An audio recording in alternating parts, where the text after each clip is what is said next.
बोलो सतगुरुदेव की जय। बंदी छोड़ कबीर परमेश्वर जी की जय। बंदी छोड़ गरीबदास जी महाराज की जय। स्वामी रामदेवानंद जी गुरु महाराज जी की जय। सर्व संतों की जय, सर्व भक्तों की जय, धर्मी पुरुषों की जय। श्री काशी धाम की जय, श्री छुडानी धाम की जय, श्री करौथा धाम की जय, श्री बरवाला धाम की जय। सत सही गरीब नमो नमो सतपुरुष को नमस्कार गुरु की नहीं। सुर नर मुनि जन साधुआं संतों सर्वस्ती नहीं। सतगुरु साहेब संत सब दंडोतम प्रणाम। आगे पीछे मध्य हुए तिनको जा कुर्बान। नराकार निर्विषम काल जाल भयभंजनम। निर्लेपम निज निर्गुणम अकल अनुबेशुंदनम। सोहम सुरति समाप्तम सकल समाना निर्तलय उज्ज्वल हिरंबर हरदमम। बेपरवा अथाह वार पार नहीं मज्जतम।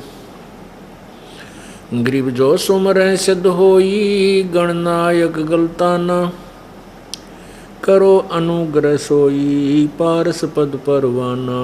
आदि गणेश मनाऊं गणनायक देवन देवा। चरण कमल लो लाऊं आदंत करूं सेवा। परम शक्ति संगीतम रिद्धि सिद्धि दाता सोई। अवगत गुण अतीतम सत्य पुरुष निर्मोही। जगदम्बा जगदीशम मंगल रूप मुरारी। तन मन अर्पों शीशम भक्ति मुक्ति भंडारी। सुर नर मुनि जन ध्यावे ब्रह्मा विष्णु महेशा। शेष सहस मुख गावे पूज्य आदि गणेशा। इंद्र कुबेर सरीखा वरुण धर्म राय ध्यावे। समर्थ जीवन जी का मन इच्छा फल पावे। 33 कोटि अधारा ध्यावे 88। उतरे भव जल पारा कट है यम की फांसी। 33 कोटि अधारा ध्यावे 88। उतरे भव जल पारा कट है यम की फांसी। कर जोरूं विनती करूं धरूं चरण पर शीश। गुरु जी राम देवानंद जी महाराज ने दियो नाम बख्शीश। कोटि कोटि सिजदा करूं कोटि कोटि प्रणाम। चरण कमल में राखियो मैं बांधी जाम गुलाम।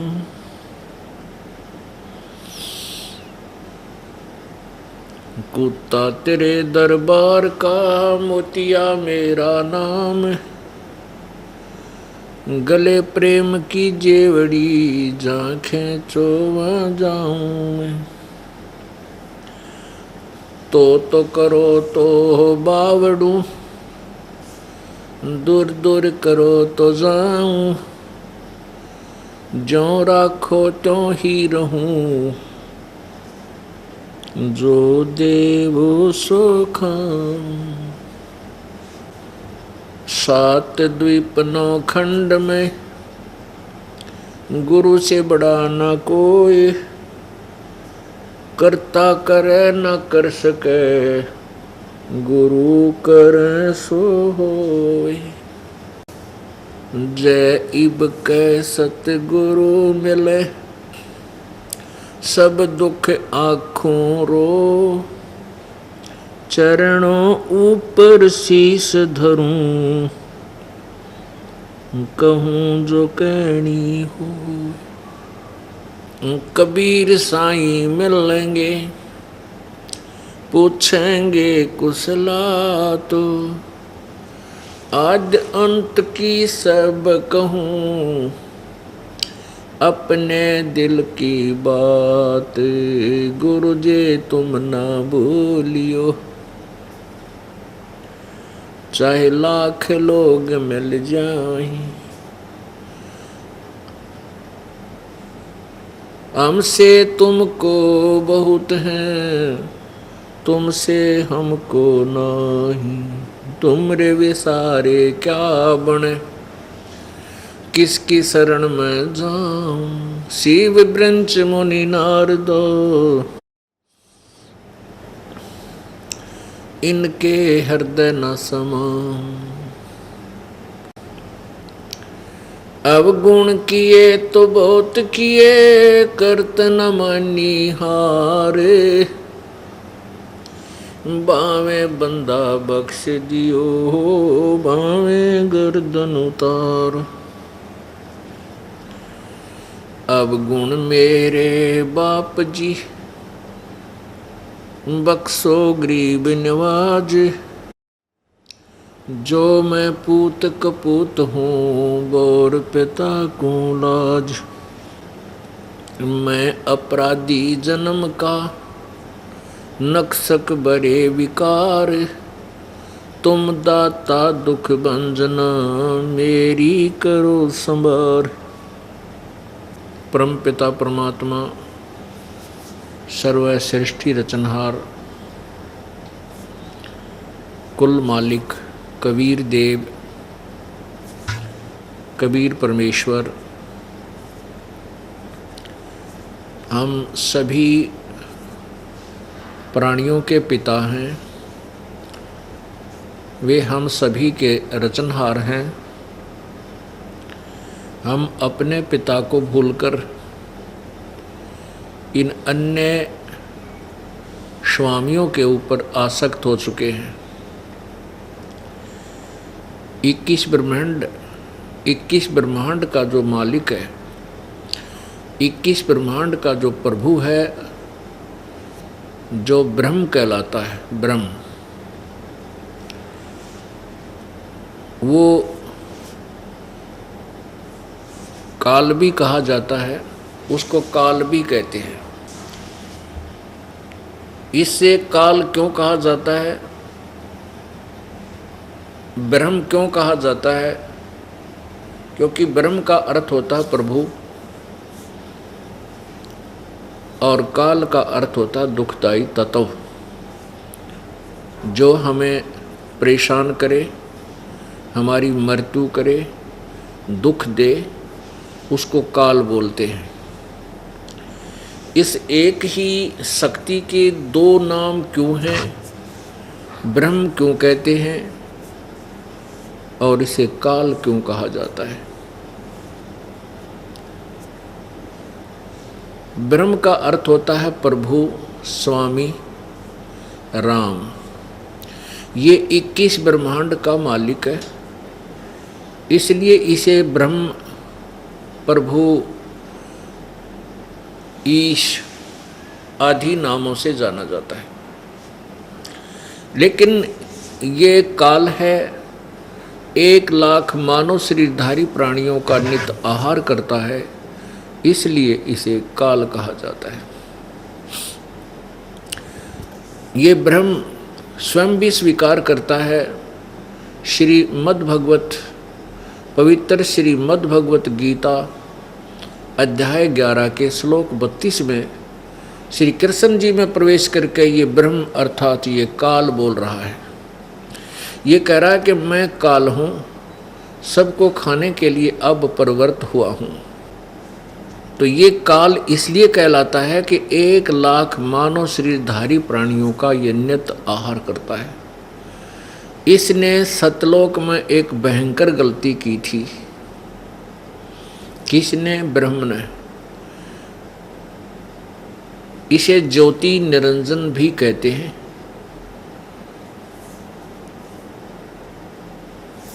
इसने वहाँ एक ऐसी गलती की थी जिसके कारण इसको एक बीमारी लग गई, एक सज़ा मिल गई, इसको दंड मिला। 1 लाख मानव शरीरधारी प्राणियों का नित्य आहार करेगा, और 1.25 लाख की उत्पत्ति किया करेगा। अर्थात प्रतिदिन 25% एक्स्ट्रा प्राणी ये उत्पन्न करेगा। 1 लाख मानव शरीरधारी प्राणियों के सूक्ष्म शरीर से निकालकर गंध को ये खाया करेगा। गीता जी श्री विष्णु पुराण अध्याय नंबर 2 में लिखा है कि विष्णु भगवान का प्रथम रूप तो पुरुष है, पुरुष माने भगवान, और परम रूप इसका काल है। क्योंकि ये काल जो है, ये ब्रह्म जो है, इसने प्रतिज्ञा की हुई है कि मैं कभी किसी को अपने वास्तविक काल रूप में दर्शन नहीं दूंगा, ना किसी वेदों में वर्णित विधि से, ना किसी जप से, ना तप से, ना किसी मंत्र से। गीता जी अध्याय नंबर 11 के श्लोक 47 और 48 में स्पष्ट किया है कि अर्जुन, ये मेरा वास्तविक रूप है, काल रूप है, जो विराट रूप में तुम्हें दिखा रहा हूँ, और इसके दर्शन ना तुझे तेरे अतिरिक्त पहले किसी को हुए, ना आगे हो सकते। ये तो मैंने तेरे पर अनुग्रह करके, कृपा करके दिखाया है। इस मेरे वास्तविक काल रूप को ना वेदों में वर्णित विधि से, ना किसी जप से, ना तप से, अर्थात ना किसी यज्ञ से, किसी प्रकार भी इस रूप को नहीं देखा जा सकता। अब इसलिए साधकों ने वेदों को पढ़ा। वेदों में ओम मंत्र ब्रह्म का है, ओम नाम का जाप, और प्लस में इस काल के द्वारा की गई भ्रमित करने वाली भविष्य आकाशवाणी जो ब्रह्मा जी को की थी जब ये कमल के फूल पर विराजमान था, जब इसको सचेत किया गया था, उसमें कहा था आकाशवाणी में काल भगवान ने कि तप करो, तप करो। ब्रह्मा जी ने 1000 वर्ष तक तप किया, फिर इसको कहा कि अब तू सृष्टि कर, क्योंकि तप से इसमें सिद्धि आ गई, और सिद्धि के कारण फिर ये काल के द्वारा ये भ्रमित किया गया, और इसने आगे अपनी क्रियाएं शुरू की जो काल ने इसको ड्यूटी दी थी। तो साधकों ने वेदोनुसार साधना की, प्लस ओम का नाम वेदों से लिया, ओम मंत्र। यजुर्वेद अध्याय नंबर 40 के मंत्र नंबर 15 में लिखा है कि ओम कर्तु समर, किल्वे समर, कर्तुम समर। ओम नाम का जाप काम करते करते सिमरण कर, विशेष कसक के साथ सिमरण कर, मनुष्य जीवन का परम कर्तव्य जानकर ओम नाम का स्मरण कर। तो ऋषियों ने वेदों से तो ओम मंत्र का जाप कर दिया शुरू, उधर से हठ योग ब्रह्मा जी द्वारा बताया गया आकाशवाणी के प्रभु ये पूर्ण परमात्मा का आदेश मानकर, जबकि था ये काल का आदेश, तो वो अपने इस साधना में हठ योग ये घोर तप और जोड़ लिया, जो कि शास्त्र विरुद्ध है।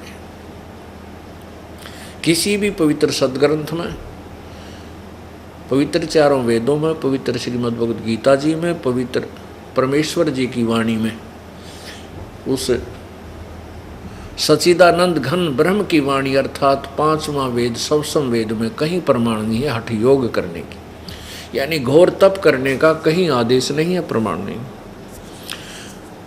तो इसलिए इन साधकों ने साधनाएं की, परमात्मा प्राप्त हुआ नहीं, क्योंकि उसने प्रतिज्ञा की है इस काल ने, क्योंकि ब्रह्म की साधना वो करते हैं, तो ब्रह्म प्राप्त हुआ नहीं। इन्होंने अपनी सोच के शास्त्र गढ़ दिए, अपने अनुभव की बुक बना दी, उपनिषद, उनका नाम उपनिषद रख दिया,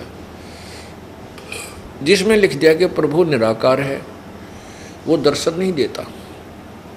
और फिर जो साधना करते हैं ये काल भगवान किसी को विष्णु रूप में, किसी को ब्रह्मा जी के रूप में, किसी को श्री शिव जी के रूप में ये दर्शन दे देता है। तो फिर ये साधक, ये ऋषिजन समझ लेते हैं कि ये जो ब्रह्मा जी है यही पूर्ण परमात्मा है, हमने वेदों अनुसार साधना की, इसने दर्शन दिए। अब वो तो उनके पास पहले भी रहता था, ऋषि जन उनको तो वैसे समाधि से वैसे भी देख लिया करते थे, वैसे भी उससे मिलते थे, ब्रह्मा विष्णु महेश से मिलते रहते थे। फिर भी वो काल द्वारा भ्रमित होने के कारण, क्योंकि काल ने प्रतिज्ञा की है कि मैं किसी को अपने वास्तविक रूप में दर्शन नहीं दूंगा, इसलिए ब्रह्मा और विष्णु और शिव रूप में ये दर्शन देता है। इसलिए श्री विष्णु पुराण में कहा है कि विष्णु का, इन ऋषियों ने जो ज्ञान था, इन्होंने यही सोचा कि जो हमें समाधि दशा में, समाधि के अंदर विष्णु जी के दर्शन हुए, तो इन्होंने इस विष्णु को ही परब्रह्म मान लिया, पूर्ण ब्रह्म मान लिया। इसी को पता नहीं क्या उपमा दे दी, इसी को ब्रह्म मान लिया। अब देखिएगा ये विष्णु पुराण, इसमें क्या कहा है, श्री विष्णु जी का प्रथम रूप तो पुरुष है, यानी प्रारंभ ऐसा दिखे, जो दिखे तो परमात्मा जैसा है, लेकिन इसका परम रूप काल है। ये देखिएगा श्री विष्णु पुराण,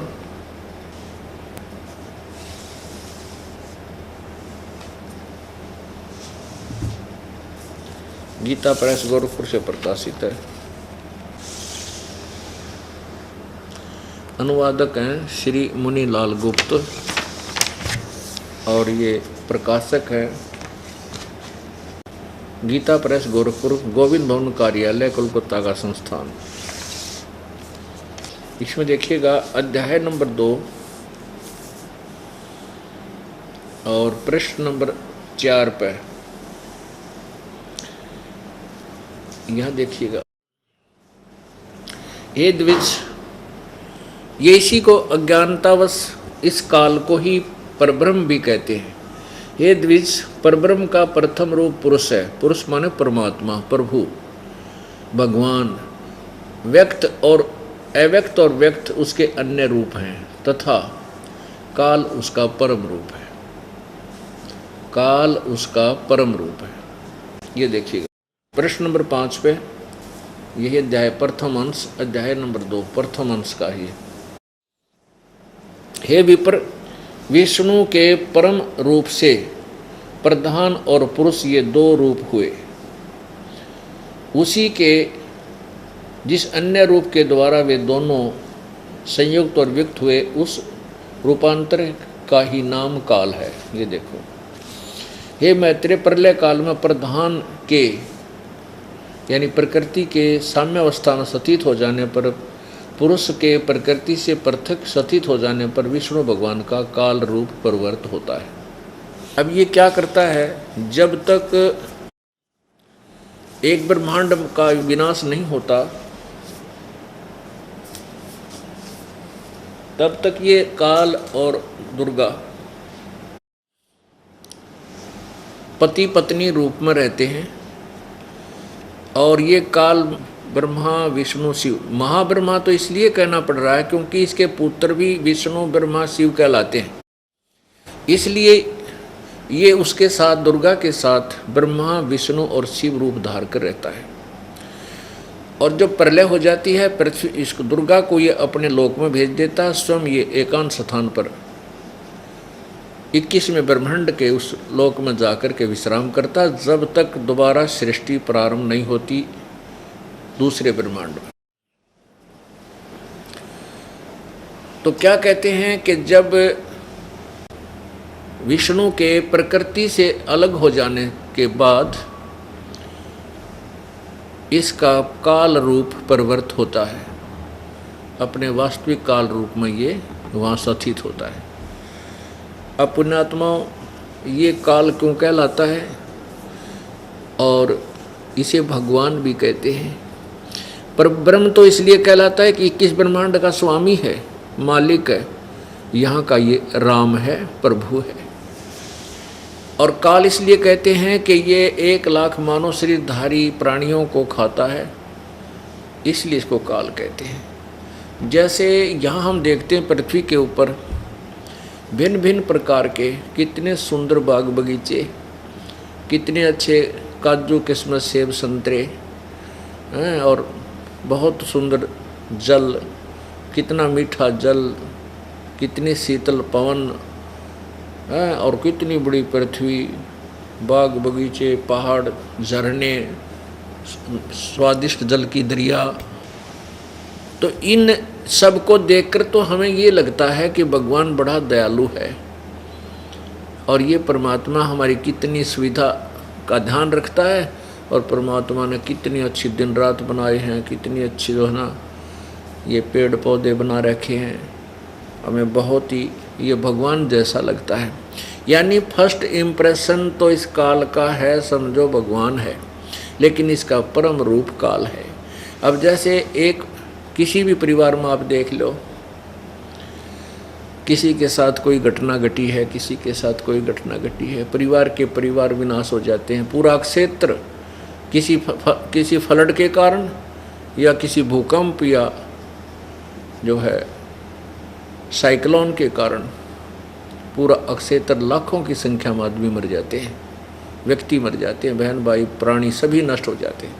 तो ये क्या है, तो ये देखें तो ये काल है, और बाकी सुविधाएं देखें तो उनका विचार करते हैं तो लगता है जैसे बड़ा भगवान है, बड़ी सुविधा रखता है। इसके लिए एक एग्जाम्पल दिया है परमात्मा ने, कबीर परमेश्वर ने। जैसे कसाई बकरे पालता है, उन बकरों के लिए प्रत्येक सुविधा वो रखता है, जैसे अच्छा बड़ा एक तालाब बनाता है, लंबी चौड़ी चरागाह उसके लिए उनके लिए रखता है, और साथ में गर्मी सर्दी से बचने के लिए उनका शेड डाल देता है। जिस कसाई के प्रतिदिन 10-15 बकरों की सेल होती है तो वो कम से कम 200-300 की संख्या में बकरे रखता है, और उन्हीं से प्रजनन करके आगे उनकी संख्या बढ़वाता रहता है। तो वो बकरे, वो अबोध प्राणी उस कसाई को अपना मालिक मानते हैं, ये समझते हैं कि इसने कितनी अच्छी सुविधा दे रखी है, हमारे खाने पीने चारे का कितना ध्यान रखता है। इस दृष्टिकोण से वो अबोध प्राणी उस काल, उस दुष्ट आत्मा को, उस कसाई को एक अच्छा व्यक्ति समझकर उससे प्यार करते हैं। जब वो कभी आता है उन बकरों में तो वो पशु एक उनकी अपनी जो है इंसानियत दिखाते हैं, कृतज्ञता दिखाते हैं और उनसे प्यार करते हैं। जैसे निकट आता है कसाई तो हाथ लाकर देखता है कि ये कितने किलो का हो गया, इसमें मांस कितना बन गया, और वो बकरे उसको प्यार देते हैं, जीभ से चाटते, उसको अपना मालिक जान के। और शाम के समय या दिन में जब भी उसके पास कोई 5, 7, 10 बकरों का ऑर्डर आ जाता है तो उसी समय वो ना देखता किसका बेटा मरेगा, किसकी बेटी मरेगी, किसी का बाप मरेगा, कोई भाई बहन मरेंगे। वो तो एक डंडा लेकर लाठी था और अच्छे मोटे मोटे 10-5 काट के न्यारे और जाकर उनको कटवा देता है। पुण्यात्मा, ये काल भगवान ऐसा ही करता है, जिसको वेदों में ब्रह्म कहा है। और अभी तक जितने भी ऋषि महर्षि इस ब्रह्म से आगे इनकी बुद्धि नहीं गई। ये कहने को तो परब्रह्म भी बोलते हैं, कहने को ये पूर्ण ब्रह्म भी बोलते हैं, लेकिन इनकी बुद्धि ब्रह्म से आगे नहीं है। इनको ब्रह्म से आगे का ज्ञान ही नहीं है और ब्रह्म का भी पूर्ण ज्ञान नहीं है। इसको ये फाइनल भगवान मानते हैं और इसी को सुखदाई, सर्व संकट मोचन और अजरो अमर निराकार संज्ञा से इसको संबोधित करते हैं। पुण्यात्माओं, परमेश्वर कबीर जी ने आकर के हमें बताया कि ये ब्रह्म काल है, ये तुम्हें इसलिए यहाँ घेरे हुए है कि इसको श्राप लगा हुआ है 1 लाख मानव शरीरधारी प्राणियों के आहार करने का। 1 लाख मानव शरीरधारी प्राणियों को ये प्रतिदिन खाता है। स्थूल शरीर यहाँ रह जाता है, इसके अंदर सूक्ष्म शरीर होता है। जैसे आपने बादाम देखे होंगे, बादाम का ऊपर का छिलका खाने का नहीं होता, उसके अंदर गिरी होती है। तो ऐसे ही इस स्थूल शरीर के नीचे, इस स्थूल छिलके के नीचे एक सूक्ष्म शरीर है। इस प्राणी के ऊपर, जीव के ऊपर, और उस सूक्ष्म शरीर में प्राणी, सूक्ष्म शरीर नष्ट नहीं होता। इसको तपतशिला काल के लोक में 21वें ब्रह्मांड में एक तपतशिला है जिसके ऊपर पत्थर की टुकड़ी अपने आप गर्म रहती है, और ये उन 1,00,000 प्राणियों को तपतशिला के ऊपर डाल देता है। ये तड़फ तड़फ के चटक मटक करके उठ नहीं सकते, ये उसकी शक्ति वहाँ पर काम करती है। ये विवश होकर के प्राणी वहाँ पड़े रहते हैं और तड़फ तड़फ के ऐसे उनके अंदर चटक मटक करते हैं, जैसे खील भूनते हैं। ऐसे उनमें से गंध निकलता है, बहुत ज़्यादा हीट दी जाती है, तब ये सूक्ष्म शरीर उस गंध को छोड़ता है जो पूरे जीवन में इसने शराब पी, मांस खाया, चटपटे पदार्थ खाए या सुल्फा, बीड़ी, शराब, तम्बाकू प्रयोग किया, वो ज़्यादा गहराई से जम जाता है, बहुत सख्त जम जाता है उस सूक्ष्म शरीर में। और उन 1,00,000 मानव शरीरधारी प्राणियों के सूक्ष्म शरीर से निकले हुए उस मैल को, उस गंध को ये काल भगवान, ये ब्रह्म खाता है, ज्योति निरंजन खाता है। अब पुण्यात्मा आप देख लो, तम्बाकू, शराब और ये मांस कति आहार करण के नहीं, और देख कितने तरीके बनाए, हुक्का बनाया उसके लिए, सिगरेट बनाई, बीड़ी बनाई, तम्बाकू ढूंढा, और फिर जब उसको पीना शुरू करे तम्बाकू को, हो भगवान, जिस बच्चे ने कभी प्रयोग ना किया हो, भाई बहन बेटी ने, और एक बार बीड़ी का कस लगा के देखा है, आँख्या में का पानी पड़, खांसी नदी छूटे, क्योंकि ये शरीर की प्रकृति के विपरीत है। और हमने फिर भी इसको लगा लिया, क्योंकि मन ये काल ये चाहता है, ये मन जो है काल का एक एलिमेंट है, इसका एजेंट है, ये चाहता है इसके द्वारा ये इन अभक्ष पदार्थों को भक्षण करना, और जो ना प्रयोग करने के ये तम्बाकू, शराब आदि इनको भी प्रयोग करना, ये मजबूर करता है। ये क्यों करता है? क्योंकि इसने चटपटापन चाहिए उसके मैल में, गंध में। आप देख लो कितनी स्पीडतें ये तम्बाकू, बीड़ी, रोका पूरे समाज में फैल गया, और शराब पूरे समाज में, भांग पीने लग गए। ये गंध कोई पीने की और खाने की चीज़ थी। ये क्यों? ये जीव के बस का नहीं कि इसने छोड़ सके, या जीव के बस का नहीं कि इसको ना ग्रहण करे। ठीक है, कोई पुण्यकर्मी प्राणी प्रभु के चरणों में कभी रहे हैं, उनके पिछले संस्कार से ही कुछ बचा रह सकता है। इस जन्म में बच गया तो अगले जन्म में गधा बन जाएगा, कुत्ता सूअर बन जाएगा, क्योंकि भक्ति सही नहीं मिलने देता। इस काल ने इस जीव की दुर्गति करने से मतलब है, इसका इससे कोई लिंक नहीं, और अपना उल्लू सीधा करना ही इसका मुख्य उद्देश्य है। उसके लिए परमात्मा स्वयं आते हैं, कबीर भगवान, और वो हमें बताते हैं कि तुम जिसको परमात्मा माने बैठे हो, जिसको तुम पुरुष मानते हो, भगवान मानते हो, ये तुम्हारा शत्रु है, ये तुम्हारा ये काल है। इसने अपने स्वार्थवश तुम्हें यहाँ पर भ्रमित करके अपने तीनों पुत्रों रजगुण ब्रह्मा, सतगुण विष्णु, तमगुण शिव जी के द्वारा यहाँ रोका हुआ है। और वो परमात्मा आकर के हमें फिर अपने ही पाने का, अपने सतलोक ले जाने का हमें वो तत्व ज्ञान प्रदान करता है, जिससे पुण्यात्मा परमात्मा पर विश्वास करके अपने सतलोक चले जाते हैं। उनका फिर कभी जन्म मृत्यु नहीं होता। अब यहाँ 3 भगवानों के विषय में जानकारी दी जाएगी, क्योंकि हमें अभी तक प्रभु की परिभाषा का कोई ज्ञान नहीं, हम प्रभु की परिभाषा से परिचित नहीं थे। अब परमेश्वर कबीर जी के तत्व ज्ञान से हमारी आँखों ज्ञान वाली आँखियाँ बन गई, हमारी वो दृष्टि काम करने लगी ज्ञान वाली, जो पहले अंधी हो गई थी। काल ने बिल्कुल बंद करवा रखी थी। अज्ञान के द्वारा, अज्ञानी ऋषियों, महर्षियों और संतों और गुरुओं के द्वारा अज्ञान का फैलाव करवा दिया। अब परमेश्वर के ज्ञान से हमारी वो आंखें खुल गई। अब हमें पता चला कि हम बहुत गलत स्थान पर आकर फंसे हुए हैं। यहाँ से जब तक हम निकलेंगे नहीं तब तक हमें कोई भी राहत नहीं मिलेगी या कोई सुख नहीं। तो उस परमेश्वर ने हमें बताया है अपनी ही महिमा, अपने ही पाने की विधि, और उसने ये तत्व ज्ञान हमें दिया। अभी तक जितने भी ऋषि, महर्षि, जितने गुरुजन वो ब्रह्म से आगे नहीं जानते।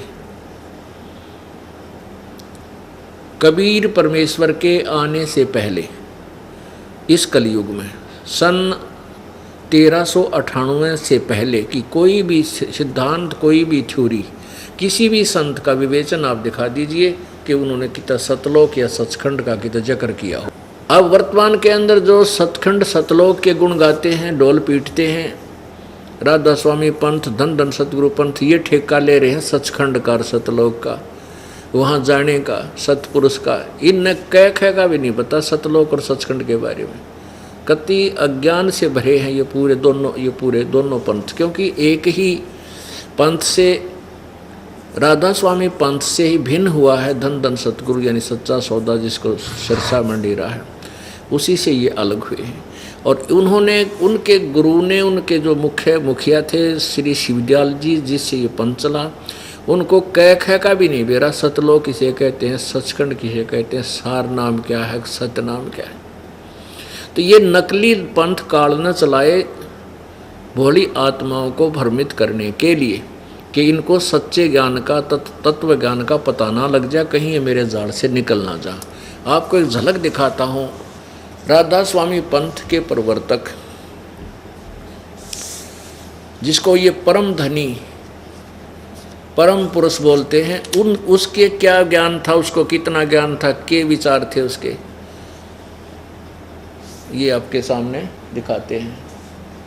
ये देखिएगा, पुस्तक है सार वचन राधा स्वामी नसर यानी वार्तिक।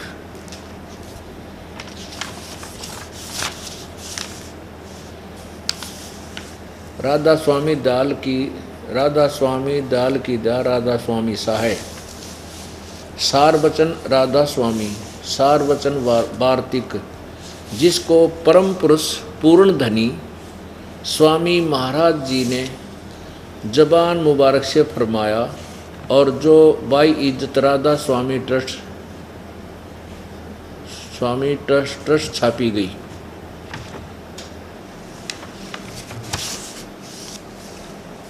प्रकाशक हैं राधा स्वामी ट्रस्ट, स्वामी बाग, आगरा। कोई साहब बिना इजाज़त इस पोथी को नहीं छाप सकते। 19वीं बार मुद्रक है दी कोरोनेशन प्रेस, छिल्ली ईंट रोड, आगरा। यहाँ से शुरू करो, इनके अडंगे को पढ़ना है, थरा गजब हो।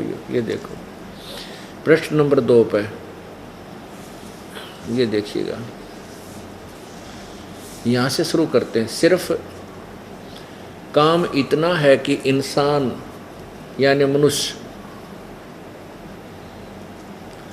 अपनी सूरत यानी रूह को उसके खजाने और निकास यानी मुकाम सतनाम, सतनाम को यहाँ सथान का है, मुकाम सथान यानी मुकाम सतनाम, और राधा स्वामी में पहुँचावे। मुकाम सतनाम और राधा स्वामी ये दोनों स्थान बता दिए यहाँ पर प्रश्न नंबर 2 पे।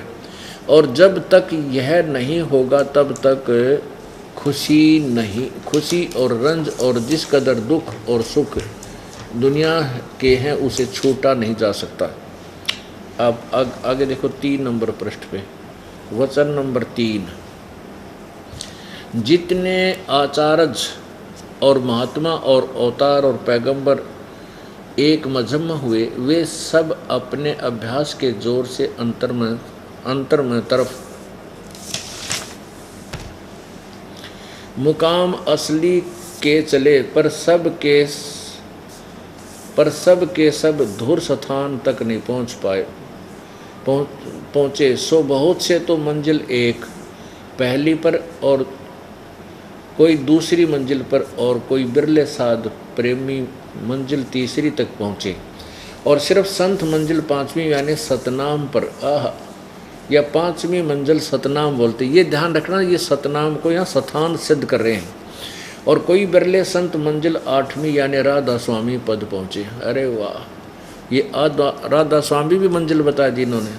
अच्छा, इसी स्थान से आदि सूरत का तनजुल यानी अवतार हुआ है। अब देखो प्रश्न नंबर 5 वचन नंबर 4।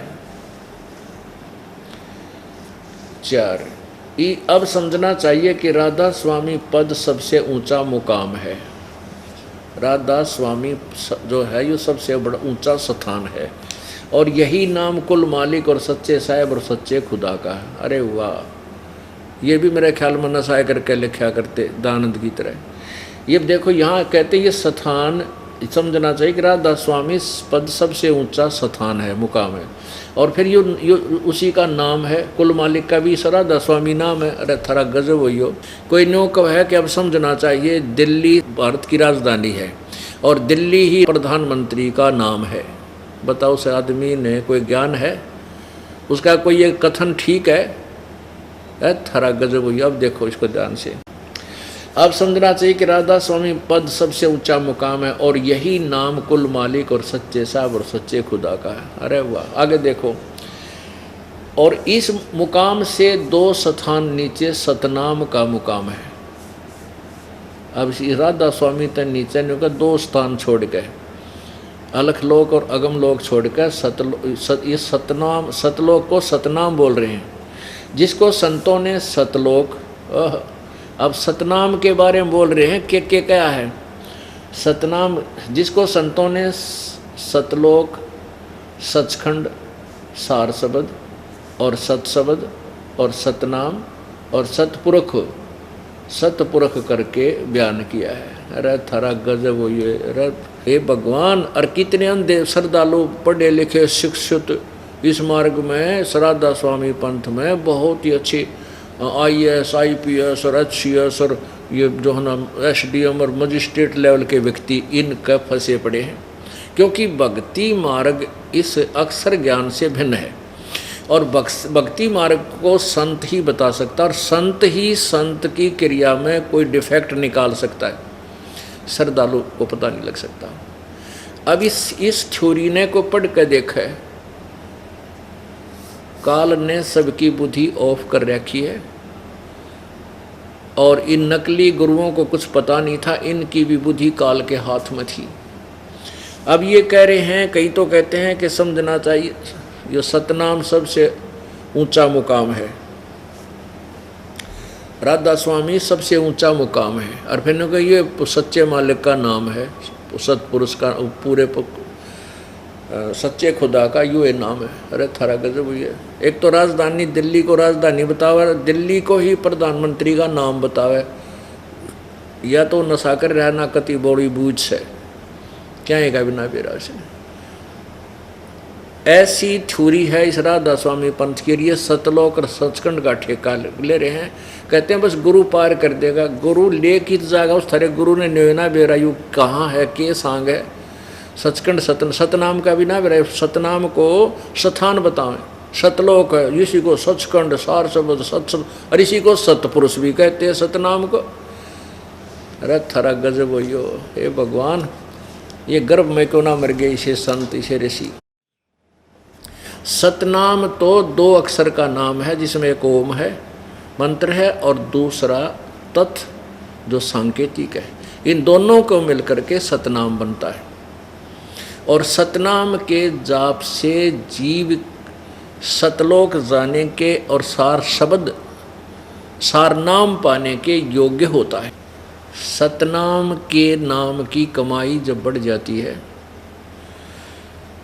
उस साधक को फिर सार नाम दिया जाता है,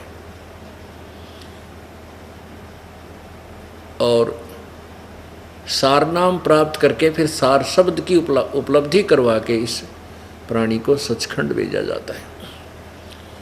तो कहने का भाव ये है कि ऐसे नकली गुरुओं और पंथों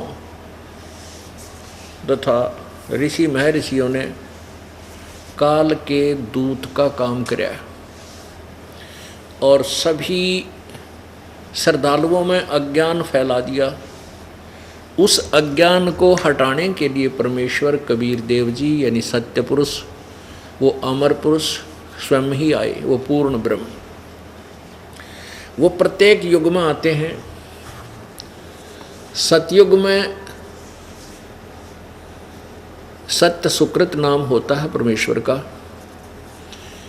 परमेश्वर जी अपने यथार्थ ज्ञान का प्रचार करते हैं, सदग्रंथों का यथार्थ ज्ञान देते हैं, लेकिन उस समय के अन्नाड़ी अज्ञानी महर्षि ऋषि उनको उल्टा ज्ञान देने वाला वामदेव कहने लग जाते हैं। जैसे एक सीधा हाथ यानी राइट हैंड, एक बामा हाथ वामा लेफ्ट हैंड यानी उल्टा हाथ भी कहते हैं। इसको सीधा हाथ, इसको उल्टा हाथ। बामा माने उल्टा।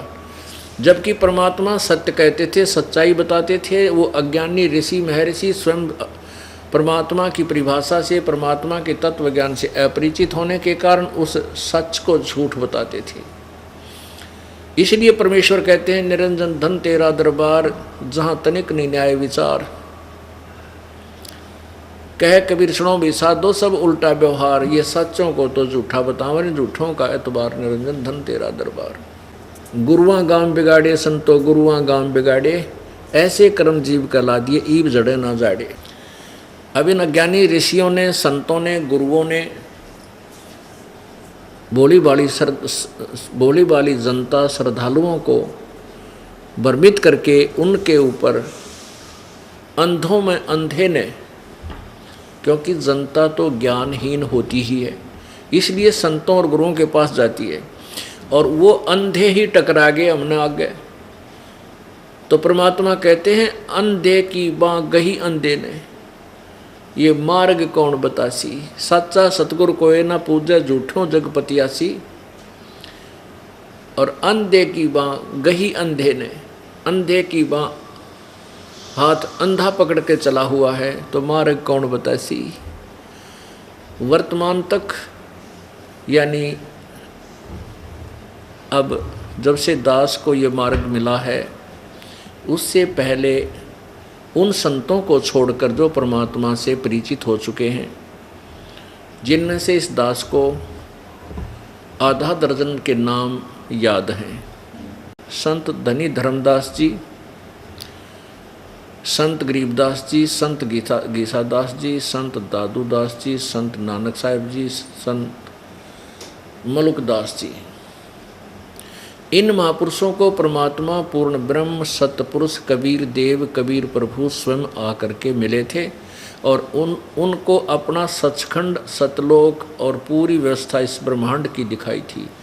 तो वो परमात्मा के एविडेंस बन गए हैं, वो परमात्मा के गवाह बनाए परमेश्वर ने इस समय के लिए, कि जिस समय ये तत्व ज्ञान का प्रचार ढोल के डंके पर होगा बिचली पीढ़ी के लिए, उस समय ये महापुरुष, इन महापुरुषों के द्वारा दिए गए विचार मेरे गवाही देंगे कि कबीर इज गॉड, कबीर परमात्मा प्रभु है।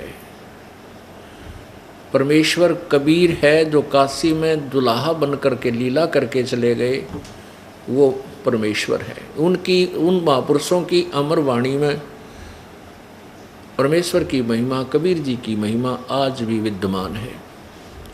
तो इसलिए वो परमेश्वर उनको छोड़कर, उन संतों को छोड़कर, या कबीर परमेश्वर के द्वारा दिए गए तत्व ज्ञान के अतिरिक्त वर्तमान में किसी भी संत पंथ के पास कोई यथार्थ ज्ञान नहीं है। सब भ्रमित कर रहे हैं, मानव जीवन के साथ खिलवाड़ कर रहे हैं, ये बर्बाद कर रहे हैं इस अनमोल जीवन को।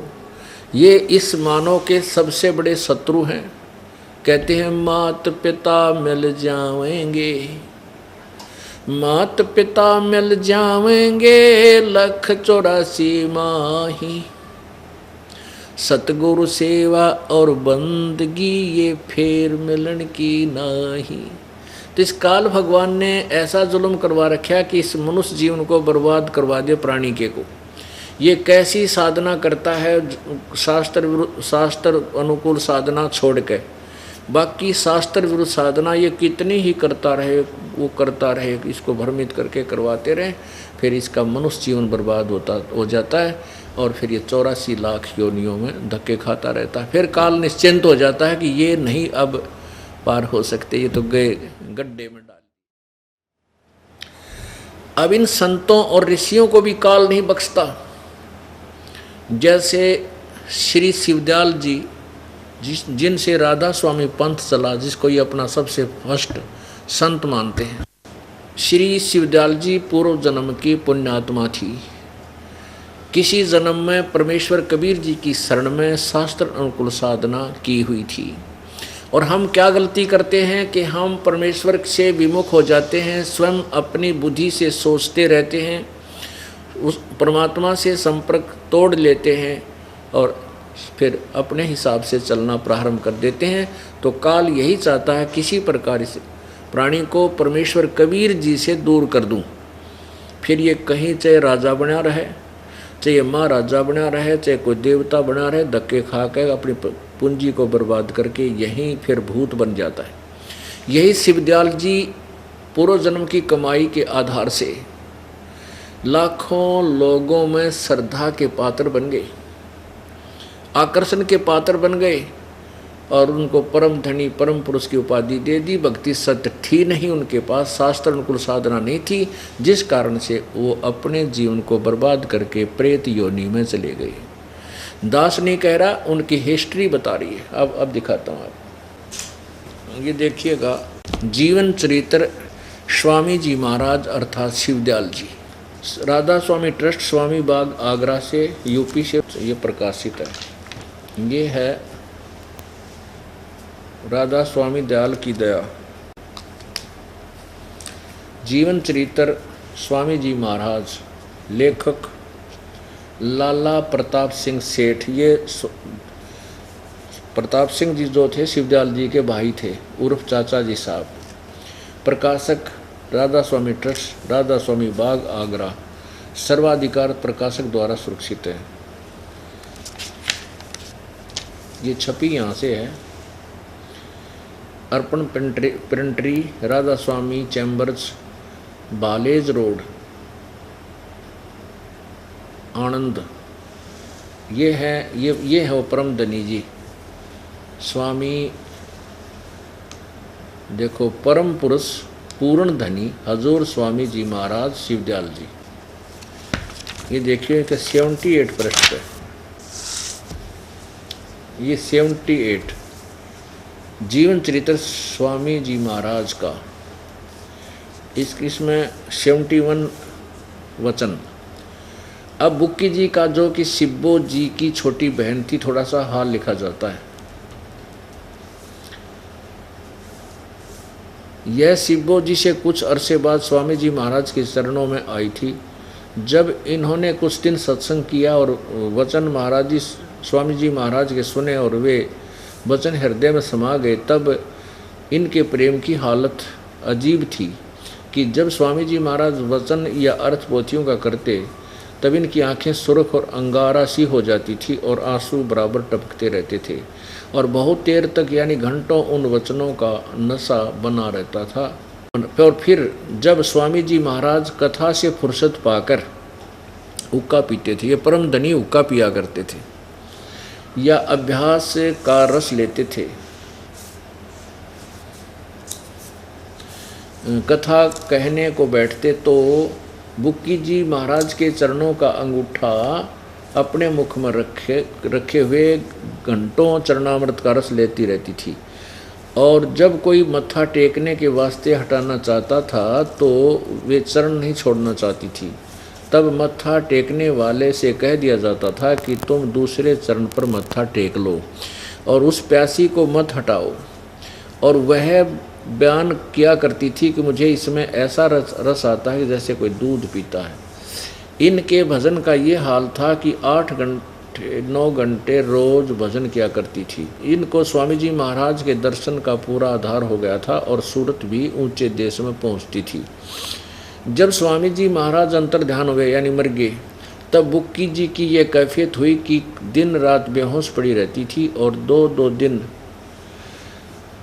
हाजात हजूरी यानी फ्रेश होने को भी रफा नहीं जाती थी और सूरत स्वामी जी महाराज के चरणों में लगी रहती थी। करीब 1.5 महीने के ये हाल रहा। जब सबको खौफ हुआ कि शायद इनकी देह छूट जावे, तब स्वामी जी महाराज ने इनको दर्शन दिए और फरमाया कि जिस तरह तू सेवा पेशतर किया करती थी उसी तरह से करो। और फिर उसी रोज से बुक्की जी भोग भी तैयार करती थी और मेरे पन्नी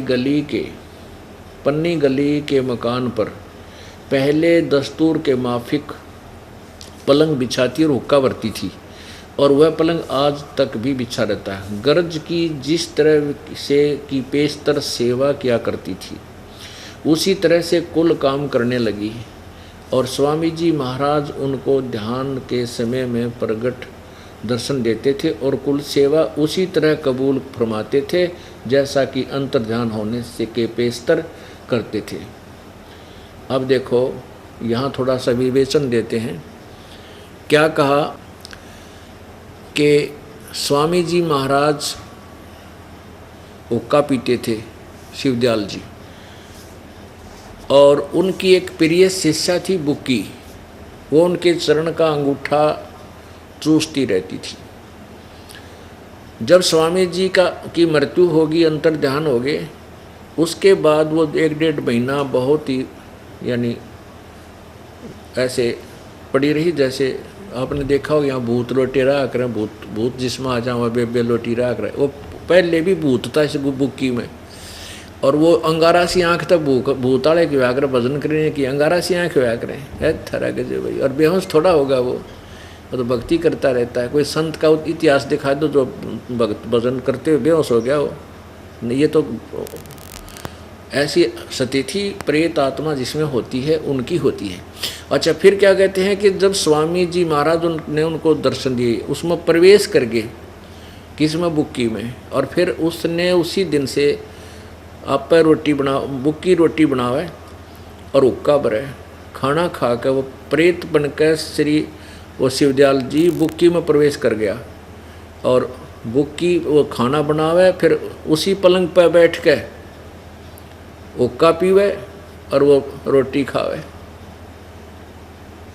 अब आगे देखो, खाना खावे। देखो बुक्की जी भोग तैयार करती थी और पन्नी गली के मकान में पहले की दोस्तर माफिक पलंग बिछाती और हुक्का भरती थी। पलंग बिछाती, हुक्का भरती, और उसने आप पे पीती, आप पर रोटी खाती। वह पलंग अभी तक बिछा रहता। गरज की जिस तरह से पेशतर सेवा किया करती थी उसी तरह से कुल काम करने लगी।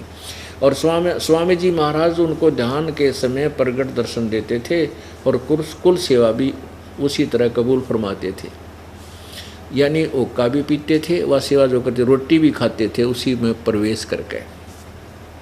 बुक्की जी को महाराज के उनके आखिरी दम तक प्रकट रहे, यहाँ तक कि जिस किसी को जब कोई बात स्वामी जी महाराज से अर्ज करनी होती थी तो वे बुक्की जी के जरिए ही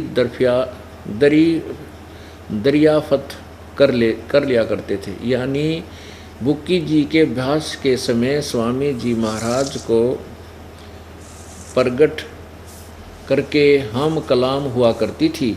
इस न्याजमंद को भी जब कभी भीड़ के समय पर घबराहट होती थी और किसी तरह से अकल काम नहीं देती थी, तब बुक्की जी के जरिए से स्वामी जी महाराज का हुक्म लिया करता था और जैसा हुक्म होता था उसी के मुआफिक बंदा कारबंद होता था। अब सुनो जानते, अब बुक्की में वो स्वामी जी भूत बनकर आया करता, और ये लेखक जो स्वामी जी का जो शिवदयाल जी का छोटा भाई था प्रताप सिंह जी, ये न्यू कहा है, मेरे ऊपर भी कोई आपत्ति आ जाती थी तो मैं बुक्की के सामने हाथ जोड़कर न्यू कहा करता, हे महाराज जी, हे परमधनी जी, मुझे कुछ रास्ता बताओ।